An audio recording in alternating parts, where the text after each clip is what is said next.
Hello, hello. Today is May 26, 2023, and I'm recording my first ever video podcast. After many weeks, months, and even years of overthinking, today is the day that I'm moving over from planning to executing. And this is what I'd like to talk about today: why plotting isn't actual work, and how having a perfect organizing system in place means nothing if I don't get to use it to create content. And we are going to talk about content creation as well here today. But first, for the people new to this channel, hi, I'm Makos, a Greek solopreneur who used to make a living by playing blackjack, poker, and betting on sports, and has turned into a web publisher, developing websites and creating semi-passive income streams online. Also, I'm not a native English speaker, which you should have already figured out by now. So please excuse me for any grammar or syntax mistakes I make as I speak. After all, this podcast isn't an English class. It's just me sharing my thoughts with the world. So let's start with this very topic: sharing my views with the world and coming up with a content creation system in a non-native language. For years, you see, I've been thinking about whether I should create content in English or in Greek. I have already set up a Greek blog and every social media Greek profile I could think of, like Instagram, Facebook, and Twitter, in case I finally decide to go for that route. I even moved my Greek posts from our original blog to that Greek one, so that I have a distinct destination every time I want to share something with a Greek or English audience.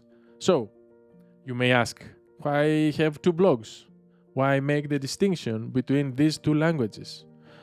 Well, you see, on the one hand, Greek is my native language and I can express myself easily there. Creating content in Greek comes natural to me, as expected. But at the same time, the audience is very small compared to the people who understand English. So while I may be fluent in speaking in Greek, my reach is somewhat restricted to the people speaking Greek. No problem with that, except the topics I talk about may be interesting for the people living in the rest of the world. Why reach 10 or 15 million people when I can reach billions? I notice creators from other countries with an even larger population than Greece, say Germany or France, end up also creating English content for a bigger reach. And to tell you the truth, we are all after the US market, since advertising pays the most over the other side of the Atlantic Ocean. So I have set up a Greek persona for myself, should I ever feel like addressing a topic in Greek. And here comes the discussion about topics and who's my audience really. As you'll see in a moment, I've created a few categories in my Notion template which have acted as my content pillars in the past whenever I want to talk about something. These pillars are universal, meaning people living around the world may be interested in them, including Greek people.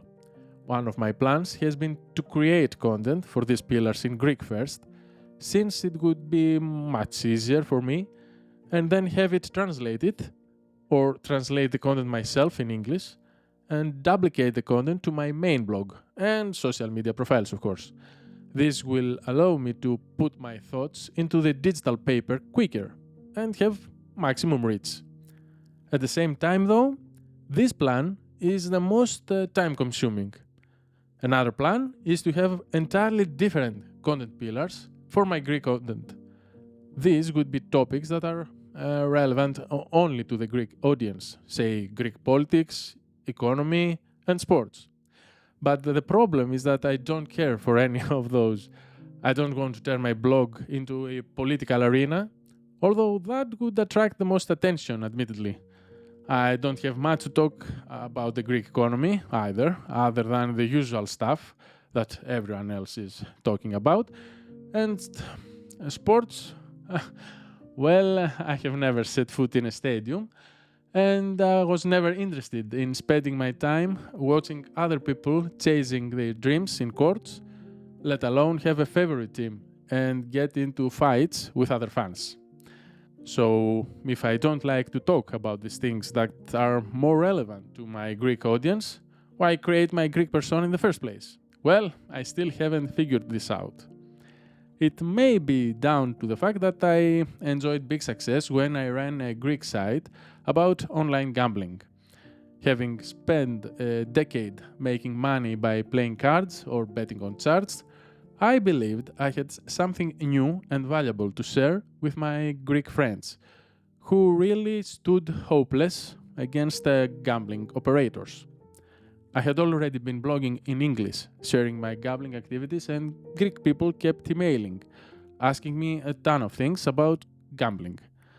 So it felt natural to me to create a medium where I could address the concerns of my compatriots. I was so enthusiastic when I was blogging for 2 years in Greek for that website that I was waking up in the middle of the night and wrote for 4 hours straight on my balcony. You see, usually enthusiasm leads to great results as you are so focused and determined. It makes it look so easy and effortless that you don't have second thoughts, self doubt, or overthink of what would happen if this or that. You actually get the job done, and it doesn't even feel like a job. That's exactly what it felt for me running that website. Then, for various reasons that I'll talk about on one day, that site suffered a slow death, and I went back to overthinking and not creating anything meaningful for over 10 years now. So maybe that experience led me to set up a place for my Greek writings, in case I decide to ever go down that path again. And maybe I'll go with that plan of creating the same content in both languages, as one is an easier task, talking and writing in Greek that is, without a script, and the other is a harder task, but with a vastly bigger reach. And why not have a script for speaking in English? I'm reading these lines that you are listening to this very moment. Do you know who would not judge me for doing that? People listening to audiobooks. Scripting accomplishes a few things, the most crucial being saving both you and me time. I don't get to mumble for hours, you don't get to listen to a pointless podcast. It's the most efficient way to create this kind of content, although at the expense of authenticity. Yes, I do write these lines myself, but I'd come out way more authentic without a script. But I'll come to this later. This brings me to my content creation system. This also will dictate who's my audience, for whom I'm creating this content in the first place. If we look at my Notion template, and if you're only listening to this podcast, I'm going to explain the best I can of what I'm showing on my screen right now. I have 5 big content pillars. I name them global tags. These are web publishing, entrepreneurship, always a tough word to say for me, personal finance, personal development, and gambling. No surprise there. I may be biased having gambling last, as I'm interested the least in that nowadays. So, these are the big pillars of my content. These are the topics that I mostly talk about. Not necessarily know the most about, and that is the whole point. I'm sharing as I'm learning about all this stuff. So it's a matter of documenting the journey rather than coming out as an expert and trying to sell you something. Because I have nothing to sell you, as I have mentioned on my About Me page in my English blog for many, many years. Now, why these topics? Let's see. Web publishing is what I'm doing since 2005, when I launched my personal blog, and how I'm making a living and providing for my family for more than 10 years now. Entrepreneurship may be a buzzword, but I couldn't think of a better one. At some point, I went for business, but as you'll see, we'll dive deeper soon. Entrepreneurship makes more sense, despite me not running a company of many employees, which makes a person an entrepreneur. Personal finance is a personal favorite as I always did everything for money. Ever since I realized my independence depended on money. When my dad refused to give me my pocket money in advance, when I had run out of money in my 20s. Personal development is also another buzzword that I couldn't care less about, but certain topics I do care about fall under this category, as you'll see shortly. So there it is. And finally, gambling, because yes, I used to be very good at gambling. Now let's go one by one and what my content creating process is these days. Each of these global tags has pillars. For example, web publishing contains web development, as I talk about how I'm setting up my websites and how I make them run fast and rank high in search engines. It contains marketing, as this very podcast is a form of marketing myself to get you to hear of me, go to my website, and probably sign up for my newsletter. I think I get a point for transparency here, right? So naturally, there's a podcasting pillar as well, along with writing, photography, and filmmaking, as I create all that kind of content that ends up published on the web. Hence the global tag's name, web publishing. Finally, content creation is another pillar here for general ideas that come to my mind about creating for the web. Moving over to entrepreneurship, I have a tag for solopreneur, as I'm a company of one. I do have partners and collaborators and hire freelancers, so I have solved a few problems here that make sense to talk about. Then comes working from home, as I've worked from home for my entire life. And finally, online business is another pillar that makes total sense, as I would hate to run a brick and mortar business, but at the same time, online businesses do need accounting, do need legal teams and paperwork, much like any other business. So I had to include business matters somehow. So, solopreneur, working from home, and online business are the three pillars of the entrepreneurship tag. Moving on, personal finance includes budgeting, another personal favorite as I keep track of my personal and business expenses down to the cent, retirement planning, and investing, which came naturally after gambling for a living.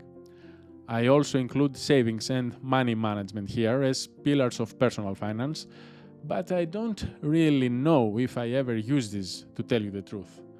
These are mostly the result of my initial brainstorming when I was setting up my Notion page. Personal development includes health, habits, and productivity.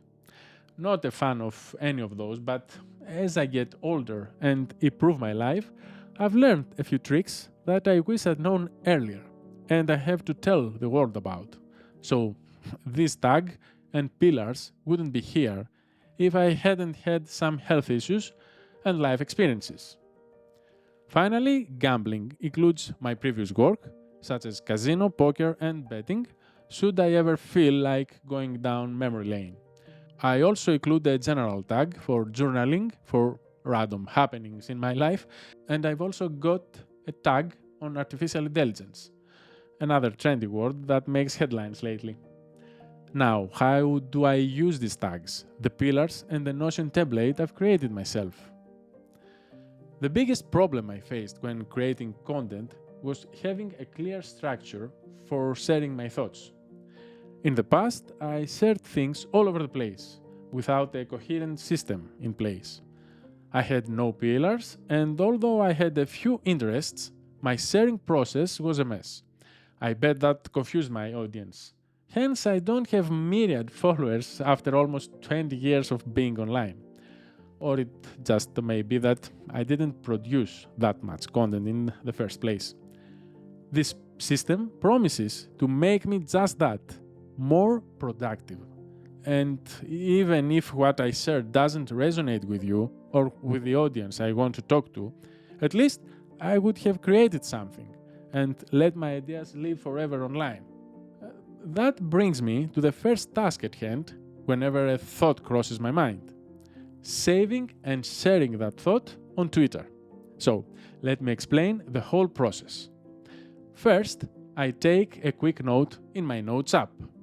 I could do that in my Notion as a new idea, but I find it quicker and easier to just throw a bunch of words as a random note. Since these thoughts come to me during my walks or at very random times, as I'm sure that's the case for you, noting them down as fast as possible is most important. I don't care about grammar or even misspelling so early in the process. My main goal is to save the thought. Then, when I get back home or find time, I copy the note to my Notion template as an idea. Then, during the weekend or any other day really that I feel like it, I come up with a paragraph or a simple sentence that describes my thought. I schedule that writing to go live on my Twitter feed. And that's my idea saved forever. If I get run over by a bus tomorrow, my idea will not die with me. So, by doing so, I have now tens of ideas in my Notion and in my Twitter feed. I mark these as tweeted. Some of these ideas can be combined or standalone and make for a YouTube short. So then I mark those ideas to be shared on YouTube as short form content. Easily enough, these videos, once I make them, can also be cross-posted to TikTok and as Instagram Reels. So from just a random thought, I'm now inspired to create content for 3 social media platforms in the currently most popular kind of medium, video. And I have already reached out to my Twitter audience, who favor reading more than anything. Other times, these ideas can make for long-form content. They can become blog posts, so they are marked for going up to my blog once I decide to articulate my thoughts in more than 600 words. And by the time I do that, the new content can take place as a long, normal YouTube video. So now I have an idea written on Twitter, explained in under a minute as a reel, short and TikTok, and people can read a deep dive blog post or watch a long video from the comfort of their couch, all from just a thought I had during my walk.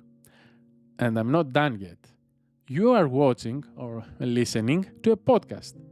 How about reading that content and publishing it as a podcast? Now, I did have second thoughts on that. Why would anyone listen to my pathetic English accent as I read my far from perfect English article? But then I remembered audiobooks. People do listen to authors reading their own books when they could just read the EPUB or PDF document. But there is something about listening compared to reading.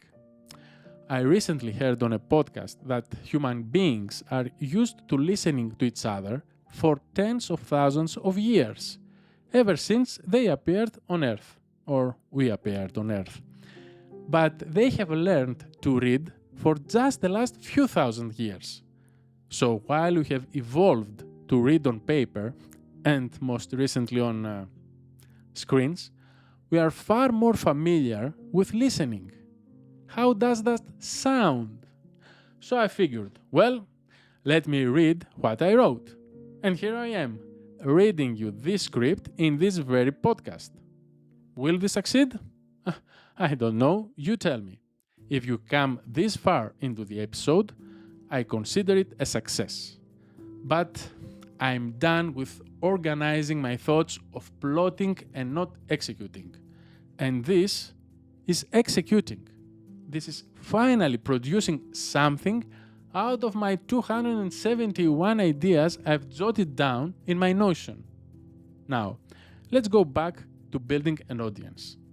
Marketing experts say you should only talk about one thing. You should have only a single niche and you should have a single content pillar for maximum growth. Well, I don't care about growth for my personal brand, and I strongly believe personal brands don't need a niche. Just look at Elon Musk, who talks about solar panels, electric cars, and lately, Twitter. What I do care about is having fun, and plotting, while I do enjoy it, is no fun without executing, without creating something to show for it. At times, it drives me crazy to have such an impeccable system in place and not to put it to use. So, this system of mine has these 5 pillars which will attract an audience. Some of you may be interested in running a web business. Some in creating cinematic videos. Some trying out podcasting or blogging. And some may be foolish enough to try to beat sports bookmakers. But as I grew an interest for all of these, I bet there are like-minded people out there who would find value in my content. So, my audience could be gamblers just as well as web developers, or people who would like to try this internet thing, or who are looking to improve their health. And this audience doesn't have to come from Greece. They can come from all over the world. That's why I began my episode by making the distinction between my Greek and English content. Different content attracts a different audience. Greeks can understand my English, but English-speaking people would be turned off by my Greek content, although my YouTube docuseries prove otherwise. And speaking of YouTube videos, the easiest videos to create for me were the ones we were traveling to the Greek island of Skiros with the family. Meanwhile, my most difficult to produce videos have been my finance and business videos, such as the video about financial independence or the life of an entrepreneur versus an advanced gambler. Those videos were challenging to create as I had to come up with ideas for B-roll, as I hate creating graphics or showing computer charts. I love using my cameras, not capturing my monitor screen. As most of my work is done on a computer screen, I have trouble finding stuff to film and include in my videos that isn't a screen capture or me sitting at my desk all day long. Because that's exactly what I'm doing here. Whereas a podcast, such as this one, allows me to show things on screen and don't spend hours setting up cameras and coming up with shots that will last 2 seconds on the final video. At the same time, it's much quicker to publish and can get my ideas faster to you. So whenever I have a topic to discuss that involves a lot of screen recording, my plan is to make it a video podcast. Hope that makes sense to you as well. And you know what's funny? I've just crossed 3,000 words writing the script in less than 2 hours. That says a lot about my decision to continue creating content in English. And it fills me with confidence to create more video podcasts. So, stay tuned for more and let me know of any questions or suggestions in the YouTube comment section.